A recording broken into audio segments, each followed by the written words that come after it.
Hello everyone, welcome to my YouTube channel. I am Shweta, a third year BSc Nursing student in Government Medical College Jaलौन. इस video में हम बात करने वाले हैं BSc नर्सिंग स्कॉलरशिप के बारे में।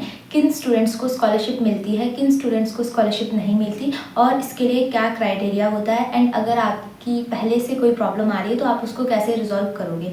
So let's start the video. अब हम बात कर रहे हैं बीएससी नर्सिंग स्कॉलरशिप के लिए एलिजिबल कौन कौन होता है।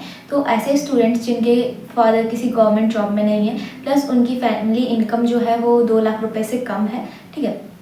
और अगर आपने बीएससी नर्सिंग में अप्लाई करने से पहले कोई अंडर ग्रेजुएट कोर्स नहीं किया है और अगर किया भी है तो उसमें स्कॉलरशिप नहीं ली है, तो इन केसेस में आपकी स्कॉलरशिप आती है। और स्कॉलरशिप का आपकी कैटेगरी से कोई रिलेशन नहीं है कि अगर आप जनरल से हो तो आपकी स्कॉलरशिप आएगी या फिर एससी से हो तभी आपकी स्कॉलरशिप आएगी। स्कॉलरशिप सबके लिए होती है, बट अमाउंट में थोड़ा बहुत अंतर आता है और बहुत ज़्यादा भी नहीं, 1 से 2 हज़ार रुपये का ही अंतर आता है जो आपकी स्कॉलरशिप आती है उसमें, ठीक। अब जो स्टूडेंट एलिजिबल हैं तो उनको तो आराम से स्कॉलरशिप मिल जाएगी। अब सबसे ज़्यादा यहाँ पे प्रॉब्लम किसको आती है, उन स्टूडेंट्स को जो पहले से बीएससी कर चुके हैं या फिर बीएससी में अपना स्कॉलरशिप ले चुके हैं। कुछ स्टूडेंट्स ऐसे होंगे जिन्होंने फर्स्ट ईयर में लिया होगा, सेकंड ईयर में लिया होगा, या फिर कुछ स्टूडेंट्स ऐसे होंगे जिनका बीएससी पूरा कंप्लीट हो चुका होगा और उन्होंने तीनों ईयर में लिया होगा, और कुछ स्टूडेंट ऐसे होंगे जिन्होंने फिल किया होगा बट उनको स्कॉलरशिप मिली नहीं होगी।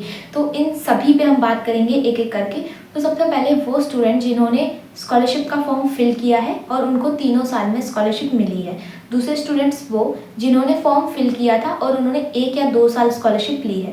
तीसरे स्टूडेंट वो जिन्होंने फॉर्म तो फिल किया था बट उनकी स्कॉलरशिप नहीं आई।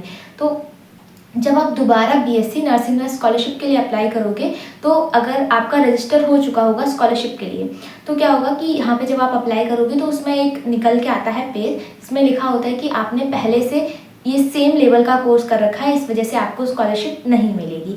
बट उसका भी सॉल्यूशन है, जैसा कि मैंने आपको एक शॉर्ट वीडियो में बताया था कि आप उसको लेवल बाईपास करा सकते हो। तो अब लेवल बाईपास कैसे कराना है वो मैं आपको बता रही हूँ। आपका जो वो पेज निकलता है वो आपको रखना है। और जो लोग अभी बीएससी नर्सिंग में एडमिशन नहीं लिए हैं, सिर्फ ऐसा सोच रहे हैं कि अगर हम बीएससी नर्सिंग करेंगे तो उस टाइम पे हमें स्कॉलरशिप नहीं मिलेगी, तो आप लोग अगर अभी बीएससी कर रहे हो या फिर कोई भी अंडर ग्रेजुएट कोर्स कर रहे हो, उसमें जो स्कॉलरशिप का फॉर्म फिल किया था वो फॉर्म अपने पास रखना। क्योंकि अगर आपके पास वो फॉर्म होगा तो आप ये प्रोसेस बहुत ही ईजीली करा पाओगे।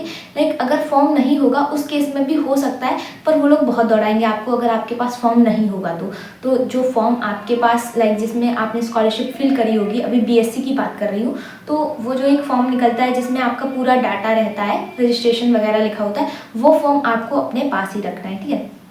तो लेवल बाईपास कैसे होता है, आपको क्या करना है, आपको समाज कल्याण विभाग में जाना होता है। समाज कल्याण विभाग में आपका जो कैटेगरी रहता है उसी के अकॉर्डिंग आपको उस डिपार्टमेंट में जाना होता है। जैसे अगर आप ओबीसी कैंडिडेट हो तो आपको ओबीसी वाले डिपार्टमेंट में जाना होता है। फिर अगर आप एससी कैंडिडेट हो तो आपको एससी वाले डिपार्टमेंट में जाना होता है। देन अगर आप जनरल हो तब भी जनरल और ओबीसी का जनरल और वहाँ पे अलग अलग भी हो सकता है जनरल कैंडिडेट के लिए, और या तो एससी कैंडिडेट का जिसमें होता है उसमें भी हो सकता है।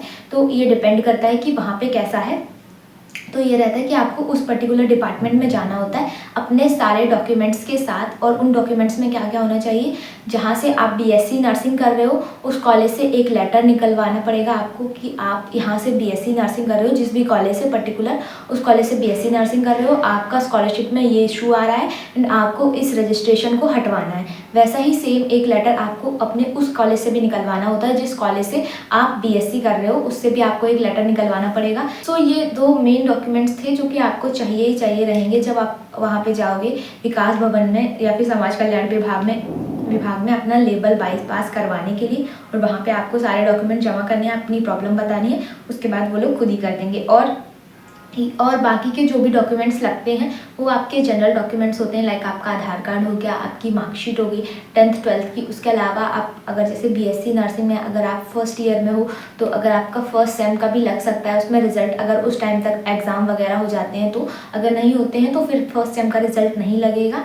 और आपका जो आपका वो पेज निकलता है कि सेम लेवल का कोर्स किया है तो वो पेज लगेगा। बाकी और भी कई सारे डॉक्यूमेंट्स लगते हैं, उन सारे डॉक्यूमेंट्स की लिस्ट आपको मिल जाएगी मेरे टेलीग्राम चैनल पे, और उससे आप देख भी सकते हो कि आपको कौन सा एप्लीकेशन किस तरीके से लिखवाना है।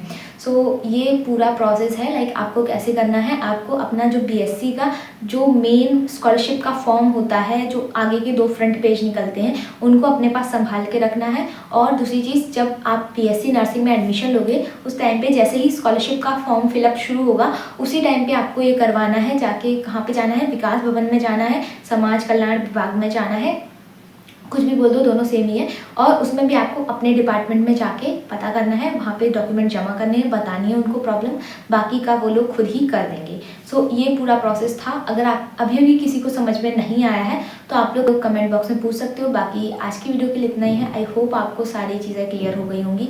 कोई भी चीज़ नहीं समझ में आई है तो आप बेझिझक पूछ सकते हो, कमेंट में पूछ सकते हो, टेलीग्राम पे पूछ सकते हो, इंस्टाग्राम पे, जहाँ पे आप कंफर्टेबल हो आप वहाँ पे पूछ सकते हो। सो मिलते हैं नेक्स्ट वीडियो में। Bye bye.